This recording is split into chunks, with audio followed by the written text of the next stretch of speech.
The station was loud that morning. Boots on tile. Train announcements echoing off the walls. People rushing, heads down. Coffee in one hand, phone in the other. Nobody really looked at anybody. That's just how it was in a busy city. Everyone moving, no one really seeing. But in the middle of all that noise, there was a boy. He couldn't have been older than 12. He was sitting near the far wall, not on a bench. Those were for paying passengers. But on the floor, back against the cold stone, knees pulled to his chest. He wore a gray hoodie that was too thin for the weather, and a pair of sneakers with a crack running along the left sole. His backpack sat between his feet, old and worn, held together by a single working zipper. He wasn't begging. He wasn't causing trouble. He was just there, watching people walk by with those quiet eyes that kids get when they've been through things they shouldn't have to go through at that age. His name doesn't matter right now. What matters is his story. He and his mother had been living in a family shelter about 2 blocks away for the past 3 months. Before that, they had an apartment. Small, nothing fancy, but it was theirs. Then things went wrong, the way things sometimes do without much warning. A job lost, a few missed payments, a letter under the door, then boxers on the sidewalk, and nowhere to go. His mother was doing everything she could. She was strong in the way that women who carry everything quietly are strong, but even strong people get tired. And on the mornings she had to go stand in lines for paperwork or housing applications. The boy would come here, to the station, just to be somewhere warm. He didn't have a phone. He didn't have a book, so he did the only thing he could do.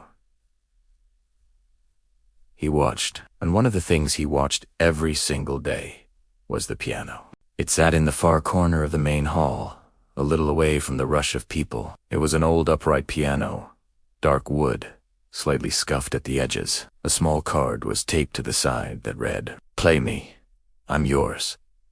It was part of some city program. Public pianos placed around the city for anyone to sit down and play. Most people walked right past it. Sometimes a music student would stop and show off for a few minutes. Sometimes a busker would play something simple and leave a hat on the floor. But most of the time, the piano just sat there, quiet, waiting, a little forgotten. The boy had never touched it. Not on. But every day, without fail, he would stop a few feet away and just look at it. Sometimes for 2 minutes, sometimes for 10. If someone sat down to play, he would stand completely still and listen like he was hearing something the rest of the world was missing. One of the station workers noticed this. She was a middle-aged woman who cleaned the floors every morning and had seen just about everything in that station over the years. She told her colleague one afternoon, "That kid looks at that piano like it belongs to him." Her colleague glanced over and shrugged, or like he's saying goodbye to something. Both of them were right, in their own way. See, the boy had grown up around music. Not in a school. Not in lessons that cost money his family didn't have. He grew up around his grandmother. She was a church musician, had been for decades. A small woman, big hands, and a way of playing that made you feel like the room got warmer. Every Sunday without fail, she was at that church piano before anyone else arrived, running through hymns with her eyes half closed and her foot tapping slow on the floor. From the time the boy was barely 4 years old, he sat beside her on that bench. She never formally taught him anything. She just played, and he watched. And somehow, the way certain children are just wired differently, he absorbed every single thing. The way her left hand held the low notes steady while her right hand moved freely. The way she slowed down at the emotional parts, without thinking about it. The way the music breathed. By the time he was 7, he could sit down and play back almost anything he had heard her play. Not perfectly, but close enough that his grandmother would stop, look at him, and shake her head slowly with a smile that said she didn't fully understand it either. She was the most important person in his life. And then she was gone. Passed away the spring before everything else fell apart. And when she went, they had to sell her piano to cover costs. The boy watched them carry it out of her house and load it into a van, and he didn't cry. He just stood very still in the doorway and watched until the van turned the corner and disappeared. That was the last time he had been near a piano. Until now. It was a Tuesday. The station was quieter than usual. Something about a delayed line, fewer trains, fewer people. The morning rush had thinned out. The cleaner was on the far side of the hall. The man at the ticket window was reading something. The boy stood in front of the piano for a long moment. Then he sat down. He didn't do it dramatically. He just sat, the way you'd sit on any ordinary chair. He set his backpack on the floor beside his feet. He looked at the keys for a second, some of them slightly yellowed, one of them with a small chip at the corner. He put his hands on the keys and didn't press anything, just rested them there, like he was reintroducing himself to something he had missed. Then, apply it. The first few notes were slow and careful, like he was testing whether the memory was still there. It was a hymn, the one his grandmother played most often, the one she hummed while she cooked, the one he had heard so many times it had become part of him. The notes came quietly at first, then with a feeling that you couldn't really put words to, something between sadness and warmth, the way you feel when you think about someone you loved who isn't there anymore. People slowed down, not all at once. First, it was just one woman who stopped mid-stride and turned her head. Then a man who had been checking his watch looked up. Then a group of teenagers, who a moment ago had been loud and distracted, went completely quiet. Even the pigeons near the entrance seemed to settle. Nobody announced anything. Nobody pointed. The music just did what real music does. It reached across all that noise and busyness and touched something underneath all of it. The boy didn't look up at any of them. His eyes were down, or sometimes closed. His shoulders were relaxed. In that moment, he looked nothing like the kid who sat on the cold floor with worn-out shoes and a broken zipper. He looked like someone completely at home. When the last note faded, the hall was still for just a second. Then someone clapped.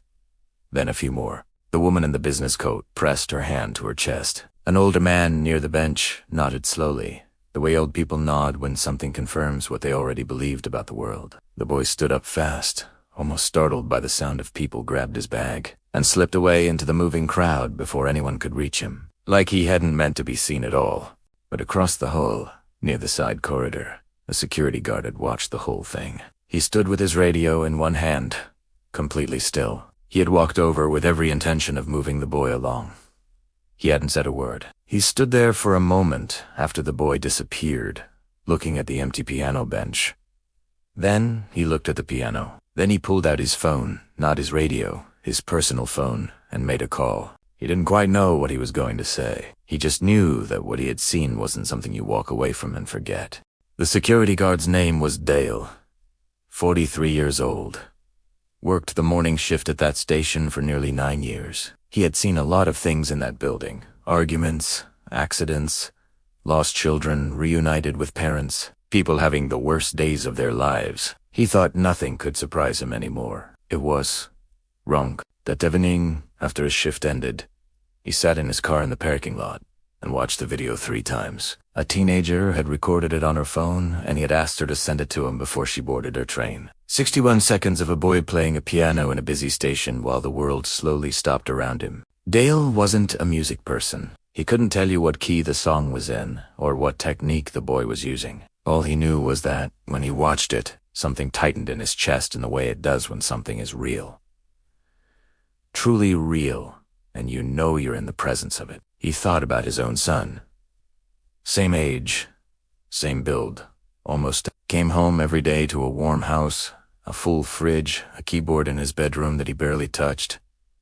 Dale sat with that thought for a while. Then he drove home, but he couldn't stop thinking about the boy. He went back to the station the next morning, and the morning after that. On the 3rd day, he spotted the boy coming in from the east entrance, backpack hanging off one shoulder, moving slowly the way people move when they have nowhere urgent to be. Dale didn't approach him in uniform. He went on his break first, changed into his jacket, and caught up with him near the piano. He didn't make a big speech. He just sat down on the bench beside the boy and said, "I saw you play the other day. I thought it was something special."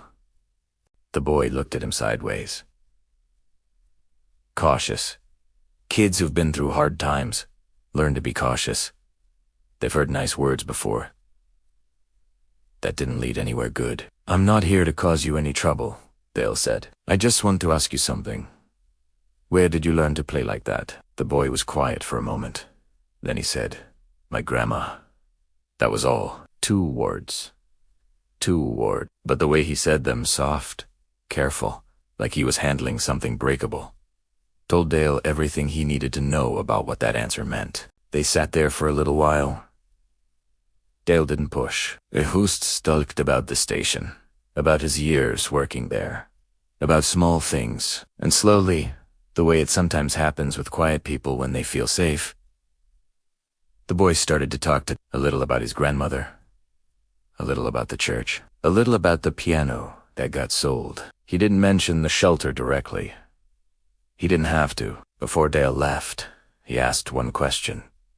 Would you be okay if I showed your video to someone? A music teacher? Someone good? The boy shrugged in that way. That means yes, but I don't want to seem like I care too much.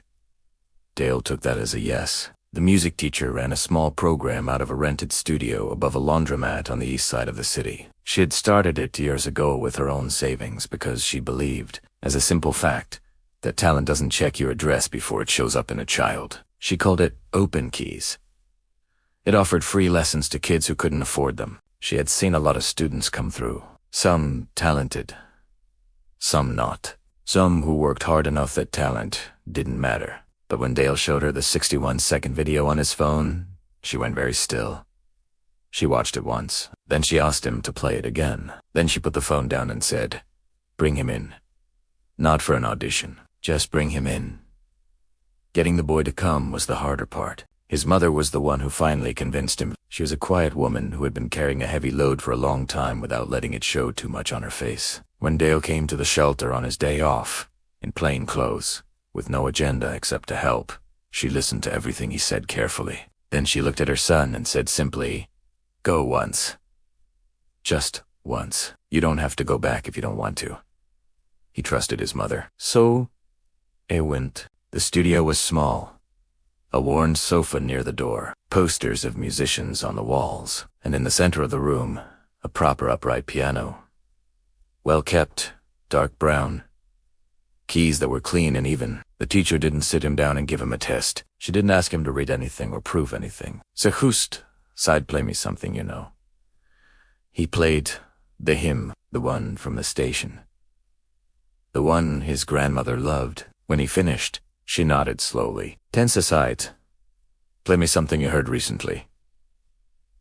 Anything. He played a melody he had heard on the television at the shelter, a pop song. Something bright and modern. He didn't play it exactly as it was. He played it the way he heard it in his head, which was somehow better. She folded her hands in her lap and looked at him. Do you have anything that's just yours? Something you made up. A citate. Because this was the most private thing. The melodies he made up in his head during the long quiet nights, those belonged to him and nobody else. But something about the room, about her steady and unhurried eyes, made him feel like it was safe. He played for 4 minutes without stopping. Ad nonami. It moved through feelings the way a real conversation moves slow at the start, searching, then finding its footing, then saying the thing it had been trying to say from the beginning. The teacher didn't speak for a long moment after he finished. Tense aside, I want to work with you, if you'll let me. He let her. It wasn't easy at first. Learning to read sheet music after years of playing only by ear felt, he said once.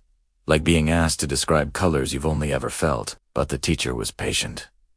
She never made him feel slow. She just kept showing him, day after day, that what was in his head had a language, and he was learning to write it down. Within 2 months, he was reading intermediate pieces. Within 4, he was writing his own full compositions. Notes on paper, structured in whole. The melodies he had been storing silently in his mind for years were finally finding their way out. And while all this was happening, something else was shifting too. His mother, with more support now around her, found a part-time job. The housing process, long and exhausting, began to move. The weight on the family, still there, became slightly easier to carry. The program held a small recital at the end of the year, a public library. Folding chairs, a donated piano near the window. Families sat close together. Kids performed in order of age. The boy went last. He was introduced only by his first name and his age. Nothing about where he came from. Nothing about the station or the shelter or the piano his grandmother lost. Just his name and a quiet round of applause as he sat down. He adjusted the bench the exact same way his grandmother always did. Right hand gripping the side, sliding it just slightly forward, and placed his hands on the keys. He played the piece he had written and named after her. 3 minutes and 50 seconds. Every note chosen, every silence on purpose. His mother sat in the front row with her hands pressed together in her lap, eyes wet, chin up the way people look when they are proud and heartbroken and grateful all at once. Dale sat 3 rows back. He stared at the floor for most of it, because he didn't want anyone to see his face. When it ended, the room was quiet for just a moment. That rare and beautiful silence that only happens when music has done exactly what it was supposed to do. Then everyone clapped. Afterwards, a woman with a notepad came up and asked the boy if he had any formal training. He shook his head. She asked, who taught him? He thought about it. Really thought about it. The cold station floor. His grandmother's hands. The piano nobody touched. The security guard who made a call. The teacher who didn't ask for an audition. A lot of people, he said, and one piano that was just sitting there waiting. He smiled when he said it. Small, quiet. The kind of smile that takes a long time to come back. Once it's gone, it was back now. And this time, it looked like it was there to stay.